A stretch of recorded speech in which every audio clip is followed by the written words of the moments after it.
Hello dear students, आज के इस वीडियो व्याख्यान में आप सभी का हार्दिक स्वागत है।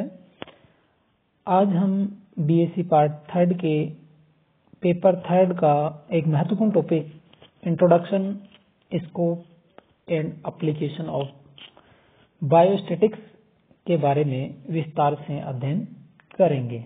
नेक्स्ट, अगर इस टॉपिक की बात की जाए तो इसका जो कंटेंट है उसमें 4 बिंदु हैं। Introduction, study steps of biostatistics according Croxton एवं Cowden's definition of biostatistics, significance and functions of biostatistics and limitations of biostatistics, यानी ये 4 महत्वपूर्ण बिंदु हम पढ़ेंगे। नेक्स्ट, इंट्रोडक्शन यानी परिचय। सांख्यिकी क्या है, जैव सांख्यिकी क्या है और इनका किन किन क्षेत्रों में उपयोग होता है, इसके बारे में हम यहाँ पर अध्ययन करेंगे। देखिए, इंग्लिश वर्ड स्टैटिक्स का जन्म या उद्भव इटालियन भाषा के स्टैटिस्टा, लैटिन भाषा के स्टेटस एवं जर्मन भाषा के स्टैटिस्टिक्स से हुआ है। यानी वर्ड स्टैटिक्स का उद्भव statista of Italian, status of Latin and statistic of German से हुआ है। डेफिनेशन ऑफ स्टैटिक्स, सांख्यिकी क्या है? विज्ञान की वह शाखा, ब्रांच ऑफ साइंस, यानी विज्ञान की वह शाखा जो गणना एवं माप से संबंधित है, क्या कहलाती है? स्टैटिक्स। देखिए, विज्ञान के हर क्षेत्र में आज किसका प्रयोग हो रहा है? सांख्यिकी का प्रयोग हो रहा है, या ये कह सकते हैं कि सांख्यिकी का महत्वपूर्ण योगदान है। जीव विज्ञान के क्षेत्र में भी जैविक अन्वेषणों, बायोलॉजिकल ऑब्जर्वेशंस के माध्यम से जो एकत्रित अनुसंधान के आंकड़े हैं, उनका प्रस्तुतिकरण एवं विश्लेषण किसके माध्यम से किया जाता है? सांख्यिकी के माध्यम से किया जाता है। यानी सांख्यिकी की आवश्यकता है। बिना सांख्यिकी के विज्ञान के जो अनुसंधान से संबंधित जो आंकड़े हैं, उनका विश्लेषण और प्रस्तुतिकरण नहीं किया जा सकता। नेक्स्ट, देखिए, बायोस्टैटिक्स क्या है? परिभाषा में देख सकते हैं आप, जैव सांख्यिकी बायोस्टैटिक्स जैविक अध्ययन, बायोलॉजिकल स्टडीज एवं रिसर्च के क्षेत्र में सांख्यिकीय विधियों के प्रयोग को हम क्या कहते हैं? बायोस्टैटिक्स। यानी जैविक अध्ययन एवं अनुसंधान के क्षेत्र में सांख्यिकीय जो विधियां हैं, उनके प्रयोग को हम क्या कहेंगे? बायोस्टैटिक्स। जीव विज्ञान के क्षेत्र में आनुवंशिकी यानी जेनेटिक्स, मानवमिति यानी एंथ्रोपोमेट्री इत्यादि क्षेत्रों में सांख्यिकी का प्रयोग बड़ी मात्रा में होता है। हम देख रहे हैं कि सांख्यिकी का प्रयोग कहाँ पर हो रहा है? वंशानुगत या वंशागत जो गुण है, उनका विश्लेषण, गुण संबंध, सहसंबंध इत्यादि का प्रस्तुतिकरण सांख्यिकी विधियों द्वारा ही किया जाता है। वर्तमान समय में हम कोविड के संदर्भ में भी इसको देख सकते हैं। वर्तमान में जो डेटाज आ रहे हैं, या हम ये कहें कि कुल कितने जो मरीज हैं और उन पर जो ट्रायल हो रहे हैं वैक्सीन के, उनको हम कलेक्ट कर सकते हैं या उनका प्रयोग कर सकते हैं, और लास्ट में हम क्या निकाल सकते हैं? प्रस्तुतिकरण या जो सांख्यिकीय निष्कर्ष निकाल सकते हैं प्रस्तुतिकरण के पश्चात में, विश्लेषण के बाद में।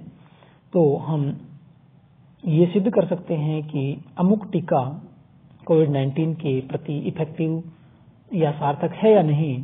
तो ऐसे बहुत सारे क्षेत्र हैं जहां पर सांख्यिकी का प्रयोग हो रहा है, और अन्य अगर क्षेत्रों की बात करें तो फसलों में हम खाद की मात्रा या विविध प्रकार की भूमि तथा उनका संबंध की विशद व्याख्या, जंतुओं की विभिन्न पर्यावरणीय परिस्थितियों में वृद्धि, यानी अलग अलग जो आवास हैं या पर्यावरणीय परिस्थितियां हैं उनमें वृद्धि और उनके विविध प्रकार के पोषण के संबंध को स्थापित कर सकते हैं।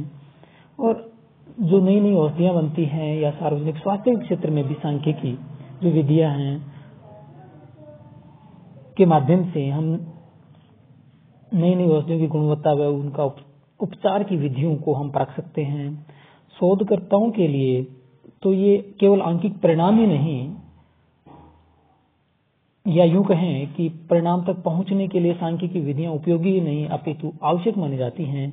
इसीलिए कहा गया है कि सांख्यिकी के बिना विज्ञान क्या है, फल रहित है, और विज्ञान के बिना सांख्यिकी जड़ रहित होती है। यानी सांख्यिकी विज्ञान के लिए अति आवश्यक है और विज्ञान के बिना सांख्यिकी का कोई महत्व नहीं है। सांख्यिकी की परिभाषा क्रॉक्सटन एवं काउडन के अनुसार आंकड़ों के संकलन यानी कलेक्शन ऑफ डेटा, प्रस्तुतिकरण यानी रिप्रेजेंटेशन या प्रेजेंटेशन विश्लेषण यानी एनालिसिस एंड इंटरप्रिटेशन को सांख्यिकी कहते हैं।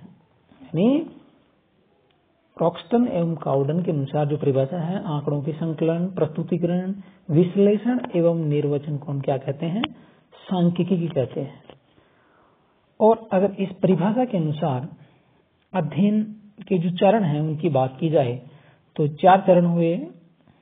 पहला चरण हुआ आंकड़ों का संकलन, दूसरा प्रस्तुतिकरण, तीसरा विश्लेषण, चौथा निर्वचन।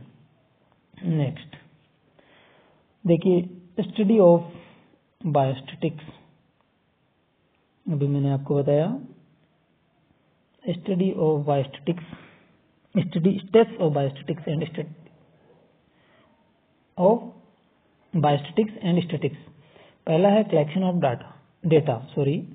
कलेक्शन ऑफ डेटा प्रत्येक सांख्यिकी के प्रयोग में ये पहला चरण है। कौन सा चरण है? और इसी के प्रारूप पर समस्त आंकड़ों के परिणाम निर्भर करते हैं। किसी पूर्व निश्चित उद्देश्य हेतु निश्चित योजना अनुसार समकों को एकत्रित करना संकलन कहलाता है, यानी कलेक्शन ऑफ डेटा कहलाता है। यह गणना द्वारा ही नहीं अपितु अनुमान द्वारा भी एकत्रित किए जा सकते हैं। दूसरा जो स्टडी स्टेप्स ऑफ स्टैटिक्स है वो है आंकड़ों का प्रस्तुतिकरण, प्रेजेंटेशन ऑफ डेटा। आंकड़ों के संकलन के उपरांत अगला चरण जो है वो प्रस्तुतिकरण की क्रिया, जो महत्वपूर्ण क्रिया होती है। और प्रस्तुतिकरण हम किसके माध्यम से कर सकते हैं? सारणियन यानी tables, diagrams, graphs and line diagrams के माध्यम से हम क्या कर सकते हैं? डेटा का प्रेजेंटेशन कर सकते हैं। तीसरा है आंकड़ों का विवेचन या विश्लेषण, एनालिसिस ऑफ डेटा। आंकड़ों की प्रस्तुतिकरण के उपरांत इनकी विवेचना की जाती है और सही विवेचना से ही आंकड़ों की उपयुक्त तस्वीर सामने आती है। विवेचन हेतु अनेक सांख्यिकीय विधियां, उदाहरणार्थ सहसंबंध है यानी कॉरलेशन है, सार्थकता परीक्षण है या रिग्रेशन है आदि का प्रयोग किया जाता है या हम प्रयोग कर सकते हैं।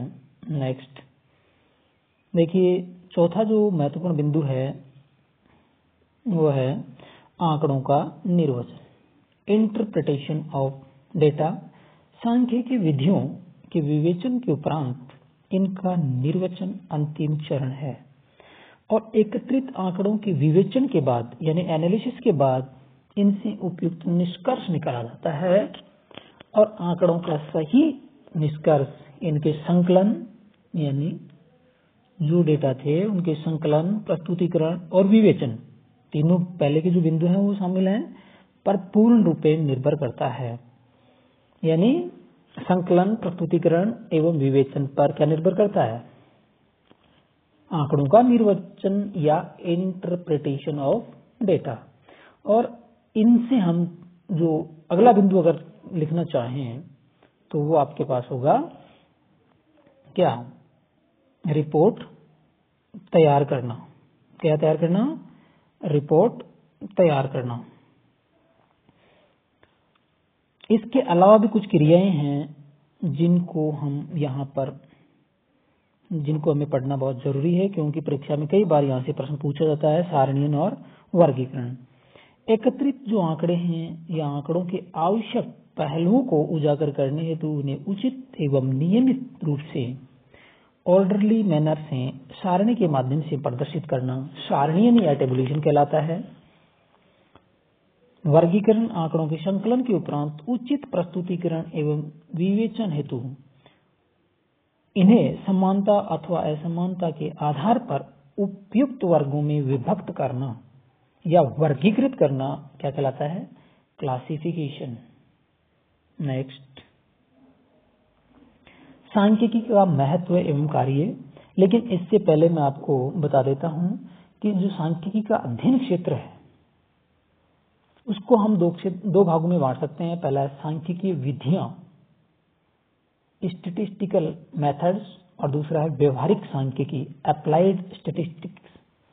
देखिए, प्रथम जो है उसको हम, उसमें सांख्यिकी विधियां शामिल हैं, इनको हम दो भागों में बांट सकते हैं, विवरणात्मक या डिस्क्रिप्टिव स्टैटिस्टिक्स, और दूसरा है निष्कर्षात्मक सांख्यिकी, इन्फेरेंशियल स्टैटिस्टिक्स। जो विवरणात्मक जो सांख्यिकी है वो विधियों में समकों का विवरण होता है, यानी डेटाज का विवरण होता है, जिनको हम वर्गीकरण करते हैं, सारणीयन करते हैं, बिंदु रेखीय चित्रण या चित्र में प्रदर्शन द्वारा या अन्य रीतियां इसमें शामिल हैं। निष्कर्षात्मक जो सांख्यिकी है या जो सांख्यिकी विधियां हैं को हम अनिश्चितता में, जब अनिश्चितता की स्थिति होती है उसमें निर्णय लेने हेतु काम में लिया जाता है। समग्र के अध्ययनार्थ न्यायादर्शों की छटनी कर उनके विश्लेषण से समग्र के लिए निष्कर्ष निकाले जाते हैं। यानी यहाँ पर हम क्या निकालते हैं, निष्कर्ष, और इस प्रक्रिया में हम नियम, प्रतिपादन, पूर्वानुमान, अनुमान और सांख्यिकीय जांच आदि क्रियाओं का सहारा ले सकते हैं।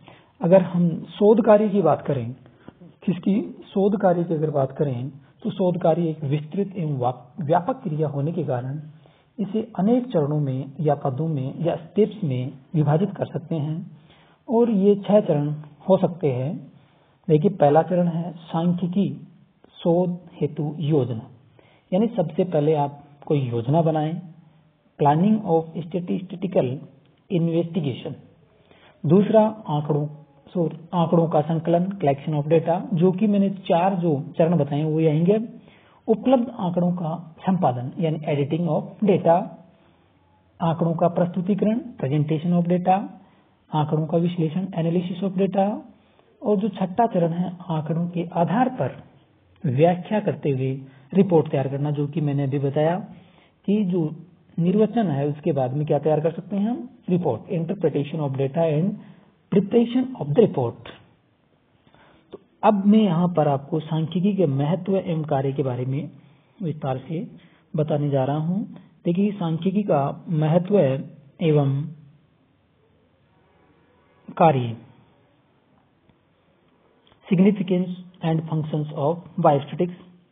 पहला है तथ्यों का संख्यात्मक प्रदर्शन, expression of facts in numerical form, यानी जो तथ्य है या तथ्यों का संग्रह है उनको हम किस रूप में प्रदर्शित कर सकते हैं, संख्यात्मक। दूसरा है तथ्यों में आपसी संबंध स्थापित करना, to establish relationship between different facts, और जटिल समस्याओं को सरल रूप में प्रदर्शित करना। हम सांख्यिकी के माध्यम से जटिल समस्याओं को सरल रूप में प्रदर्शित कर सकते हैं, expression of complex problems in simple forms.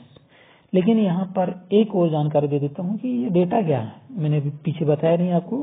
यानी अर्थपूर्ण जो सूचना होती है, जैसे किसी देश की जनसंख्या, किसी हॉस्पिटल में मरीजों की संख्या, किसी विशेष रोग से संबंधित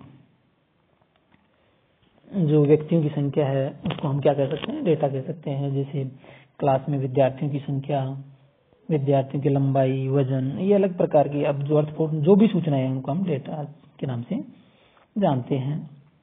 नेक्स्ट जो चौथा बिंदु है वो हमें ये बता रहा है कि हम तथ्यों का तुलनात्मक रूप से प्रस्तुतिकरण कर सकते हैं। किसके माध्यम से? सांख्यिकी के माध्यम से हम जो तथ्य या आंकड़ों के जो आंकड़े हैं उनका तुलनात्मक रूप से प्रस्तुतिकरण कर सकते हैं और तुलनात्मक अध्ययन भी कर सकते हैं। पांचवा है नीति निर्धारण एवं प्रभावों को मापने में, यानी हम नीति का निर्माण कर सकते हैं और उसके क्या प्रभाव होंगे, या वो नीति उपयोगी है या सार्थक है या नहीं, इसका भी हम मापन कर सकते हैं, इवैल्यूएशन कर सकते हैं। छठा है समस्या की गहनता, study in the magnitude of the problem, यानी समस्या कितनी गहन है इसका अध्ययन भी हम स्टैटिस्टिक्स के माध्यम से कर सकते हैं। पूर्वानुमान में सहायक, हेल्पफुल इन फोरकास्टिंग, यानी पूर्वानुमान भी हम लगा सकते हैं। विज्ञान के नियमों की सत्यता की जांच करना, to test the truth of scientific hypothesis, जो हम हाइपोथेसिस बनाते हैं वो क्या सही है या नहीं है, उनका भी हम विवेचन या उनकी जांच कर सकते हैं। नेक्स्ट लास्ट जो हमारा कंटेंट का जो बिंदु है वो ये है लिमिटेशंस ऑफ बायोस्टैटिक्स। जो पहला जो बिंदु आता है वह है ये केवल संख्यात्मक तथ्यों का ही अध्ययन करवाती है, यानी केवल हम संख्यात्मक तथ्यों का ही अध्ययन कर सकते हैं। दूसरा है वो बिना संदर्भ के सांख्यिकीय निष्कर्ष भ्रमित कर सकते हैं, सांख्यिकीय निष्कर्षों को संदेह से दूर नहीं कर सकते हैं, यानी सांख्यिकीय जो निष्कर्ष हैं उनको संदेह के द्वारा दूर नहीं किया जा सकता। ये इकाई को महत्व न देकर के समूह का अध्ययन कराती है, यानी इकाई पर यहाँ पर कोई विशेष ध्यान नहीं दिया जाता है, केवल जो समूह होते हैं उन्हीं के द्वारा अध्ययन किया जाता है। इनका उचित जो प्रयोग है केवल सांख्यिक द्वारा ही बड़ी प्रकार से किया जा सकता है, साधारण व्यक्ति इसका प्रयोग नहीं कर सकता है। और सांख्यिकीय निष्कर्ष औसत रूप से ही सत्य होते हैं, यानी एक्सट्रीम तक ये है लागू नहीं होता है। एवरेज जो रिजल्ट होते हैं वो ही यहाँ पर सत्य होते हैं। Thank you.